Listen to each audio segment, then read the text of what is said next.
Well, hey. Um, today is April 6th, 2020. Uh, s- I haven't done a video in like a year. Honestly, I don't really have an excuse. I tried a couple times. It just didn't happen. I'm telling myself it's because life has not been cancer related. That makes sense. So I don't have to do videos. But per my normal videos, like all this friggin' hair. I just showered, so it's wet. But it's extremely curly. It's kind of hard to tell. We have a normal amount of eyebrows and eyelashes. I'm like a real human. Exciting. I think I said that in my last video. I tried to watch it before this one because who remembers what happened in a year? So I think the biggest thing is that was last like May or something. I don't think I had gone on my Alaska trip yet. I had a Alaska I words. I scheduled an Alaskan cruise as like my celebratory still on disability and have nothing better to do with my time celebration, I guess. It was great. Alaska is the most amazing place I've ever been in my entire life. 10 out of 10 would recommend.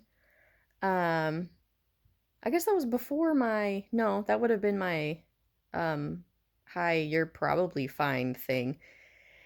So then that was May. Over the summer of 19, I bought a house. I bought a house because friggin' not many people know this, but I was between houses and jumping between places and in a really shitty roommate situation. And I just need some stability because fuck that shit. Spoiler. I'm not. Am I supposed to cuss? I don't remember. I think I cussed my other ones. It's been so long. I don't know. Um. So I bought a house. So I spent a lot of my summer, well, honestly, up until recently, working on my house, growing hair. um. Yeah, doing normal life stuff, which I'm. It feels so weird doing another video because doing videos was so like that was the thing that I looked forward to in my day because that's all I did. Um, and I forgot about them because I have other stuff to do, which I don't know. I don't know how to describe. Um, and then I had my CT scan in August. There still was the residual scarring, but that honestly is probably never going to go away. But it's not like pressing on anything or inhibiting anything, so it doesn't really matter, according to my oncologist. Um, I still have thrombosis. That's also probably never going to go away. I've when was it? 2 months ago, probably now. So the end of January of 2020, I got off my blood thinners. Exciting. Um, that was awful. That week, 2 weeks, whatever it was, I was like, it's weird because it's almost like the same as being when I like first got put on them. I was dizzy and lightheaded and nauseous and I was weak, but I could like feel my blood because like I've discussed that I can feel when blood clots move, but I could like physically feel the fact that I had blood in my body again and like it was heavy. Blood is a lot. But that I mean because I talked to Clover, I don't know, like November, and he's like, "Oh, how are things? Things are great, me." And I was like, "No, I hate blood thinners. Can I get off of them because again, they make me dizzy and I'm nauseous and like I can't do things." So his solution, he like knew, I guess one of his friends is a thrombosis specialist, not really sure what they're called. Vein specialist perhaps.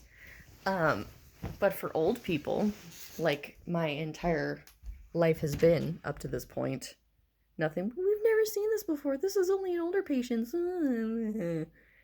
So, apparently, this doctor that Clover knew was the specialist, but again for old people. So he's like, I'll talk to her and see what she has to say. And I was like, okay. So, again, Clover, love you. But come next appointment, he goes, we're just gonna take you off blood thinners and see what happens. And I was like, that is the least Dr. Clover thing I've ever heard you say, but okay. Because cut and dry, by the book, everything has an answer, everything has a reason. Got him to laugh. I don't remember if I ever said that. He laughs and he smiles, and not in the jovial sense, but he likes to see me. which is ironic. It's one of those like, I never want to see you again, but I miss you, but like, so that's good. I got a kitten. His name is Ash. Hi, Ash. Hi, kitty, kitty, kitty. He's crazy. He's my best friend. Um, Health wise, it's been I broke my arm in January. I think, honestly, I've never broken a bone before in my life, so that was new. I think my bones are fragile and broken. This is my broken arm, so it's doing super average. But my bones are very fragile because chemo, because that's just what my life is anymore. So that was interesting, but I was only in the cast for, I don't know, like 2 months or something, 3 months, I don't know. So not the worst. See, this is what happens when you don't do video for a year. My last day of my last round of chemo was almost a year ago, April 8th. Today's the 6th, so in 2 days. So that's a pretty good milestone. I did my, one of the times actually I tried to do a video was my 1 year for my diagnosis back in December. Obviously, the video never happened, but I went to the hot springs and it was great. And it was just a really weird time. Had a lot of weird feelings. And this, I mean, I don't know if it's just because it was like my first real anniversary versus like this one's, I don't want to say like less real, but like I already had an anniversary. Like, who cares? So I feel fine for this one. The other one was kind of rough, but whatever. I did some journaling last summer, which honestly is probably exactly what a video would have been, but I did not do a video. Again, no excuse. So you can see how curly my hair is. Look at it. Look at it. It's so long. It's approximately this long. There is this much hair on my head. I have not cut it. I have not. Oh, I've dyed it a couple times. Have not cut it. This is just what it does. But anyways, the journal. I worked through some big feelings because it was this whole weird world of like, how do you just like go back into the world like nothing ever happened, like everything is fine, and I just poof, it's gone. So I worked through like, this is a new you and it's okay, and then some more feelings along the lines of, I think I'm a reader, and anyone who knows me knows that. And every book has the what is it called? Tragic hero, where he has, the bad life thing, and eventually, however many years later, he has to confront it and blah. And I can't really like relate cancer to that, but I think that was like my tragic hero moment. And growing up reading books, you always hear about, I mean, you always idolize the main character that goes through all this tragic stuff and gets over it and is great and learns all these great things and grows and blah.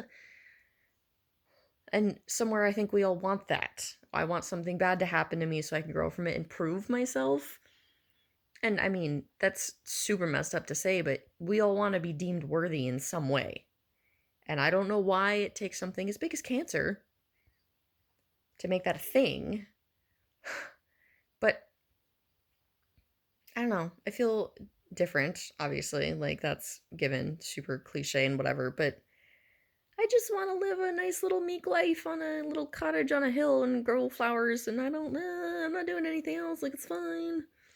And I'm not sure, I'm not saying that has worked out in entirety because I currently am living in Portland area because I'm going back to school. So there's that. So I live this weird, like, half meek, half still Kess life, and that's new Kess, I guess. Yeah, I don't even honestly know what to say. Nothing spectacular. Health, killing it, great. Your veins are gonna be fucked up forever, and your chest is gonna be fucked up. Oh, I should show you my scar. Look at it. You can barely tell. And no shingles. That's what that scar is that you can't even see. That's exciting. So exciting. Wow. I've surpassed the diet restrictions. I got tattoos, got piercings, but my body healed great, so things are great. Obviously I broke my arm, but details. I'm on absolutely no medication now because the blood thinners are gone. And I'm like a real human. Not even, I think I've said I'm a human now like a bunch of times in my, I don't want to say most recent videos because that was a year ago, but the most recent videos to this one. And it feels like it never even happened. And I don't know if that's a cliche thing to say, but sometimes I bring it up. I'm like, hey, yeah, remember that one time I had cancer? Like, it never happened, but it also like just happened. It was like huge time of my life, but it was so insignificant. And I mean, don't get me wrong, that's like best case scenario. Like, I don't want it to control my life in the negative way. But I don't know if it's just because I'm old, or old, because I'm not old and young and can bounce back from these things. And I don't even want to say bounce back, like legitimately bounce back, because I consider myself a noodle, a wet noodle. I get very tired very easily. I need my naps. I can lift like 10 pounds once. Oof. So I've been trying to like work out. I've been doing yoga every day. No, I remember. We're in the middle of coronavirus. That's what's happening. That's why you came on here. Memory, awful. Still awful. Still, I could probably taste, I'd say like 75% of things. I can smell probably about 30% of things. I still have neuropathy in my hands and feet. That's just the norm now. That's just me. Kes 2.0, doing great. Awesome. Coronavirus though, global pandemic. Anyone knows about it? At first I was like, oh, immunocompromised, underlying health conditions, chest issues, breathing issues, heart issues. Who does that sound like? So at first I was like, I mean, we're all scared of it. Of course we're all scared of it. I work in healthcare. Like, front lines. Not front lines, but like front lines. We sterilize the stuff that is coming in contact with coronavirus because we're redoing all the masks and stuff and whatever, besides the point. At first I was like, I wonder if I should consider myself immunocompromised. Or like in the, what do they call it, the high risk category. But then I was like, eh. Cancer can't kill me, so coronavirus can't either. So I don't even care. And then I've made some very crude jokes to myself about coronavirus like gets in your lungs and you can't breathe and whatever. And I'm like, do you know how much practice I have with not being able to breathe? Like, wimps. Do you know how much practice I have with being sick? And so, like, don't get me wrong, like, this is like apparently a global pandemic and like legitimately serious and stuff. And I don't mean to be pretentious, but you know me. This is what I do. I'm like, meh, not being able to breathe. I did that for 7 months. So, whatever. I've gotten past the point of scared because, again, I go to work every day like normal and I'm kind of an introvert, so I stay home and read and paint all the time, anyways. So, I don't want to say I'm killing it in quarantine, but I feel like I'm doing a lot better than most people are because, again, I'm not really even in quarantine. I'm going to work, painting, reading, whatever. And like the weekends kind of suck because I can't do anything and like I'm in Portland and I'm like, oh, let's go do Portland things. And then I'm like, no, stay at home. But again, in who knows how much time I'm gonna look back like, hey, remember that time that there was a global pandemic? Which is why I'm making this video, because prosperity. So yeah, Clover hasn't called me. And I assume that if he's super concerned about me specifically, he would have called me and be like, hey, yo, like, maybe don't. Because he knows I work in healthcare too. But he's not concerned. And every single time I go in, he's like, yeah, nope, things look great. And I'm like, cool. And he's like, any concerns? And I'm like, nope. And he's like, cool. And I'm on my way. So, but yeah, so all is well. Maintaining, great, boring, love it. But not boring, but I don't know, things in relation to getting cancer is pretty boring. And I'm okay with that, and I'm fine. And I think that my broken arm is the most exciting thing, and it's not broken. Oh, also another ironic thing. My 2019 deductible was met by January 25th. So I met my deductible in 25 days. I think I mentioned that in a video once. I broke my arm January 1st of 2020. So my deductible reset. I was like, you guys don't understand. But then I was like, I don't even care. What in the grand scheme of things, it doesn't really matter. But it was ironic and hilarious, and I giggled. And I was like, hey, you guys, you wanna hear something funny? This guy. So, anyways, yeah, things great. Memory sucks. Can't remember shit. Just kind of let it roll. Curly hair. I actually have hair. Scarring. Great. Gone. It's barely even there. It's a little bump. It's a little bumpy. But yeah. I'm supposed to go get the shingles virus vaccine booster or something like that this month. Don't think it's gonna happen. Everything's canceled. Grocery stores are canceled unless you need things. Everything is canceled, shut down. Ghost town. Cruising around in a ghost town. And I'm like, I'm essential. So anyways, I don't think that doctor appointment's gonna happen. When do I see Clover again? May? I think May. So, yeah, maybe I'll do a video then. I'm not making any promises because I got hair to play with and life to live. And this little kitten, come here, look at him. Precious. I love him. Remember when I couldn't be around pets? You best believe the first thing I did was adopt like 15 cats. That's not exactly how it went, but it's pretty close. But anyways, yeah. So that's me. That's my life. Super boring. Love it. I don't know when I'll be back.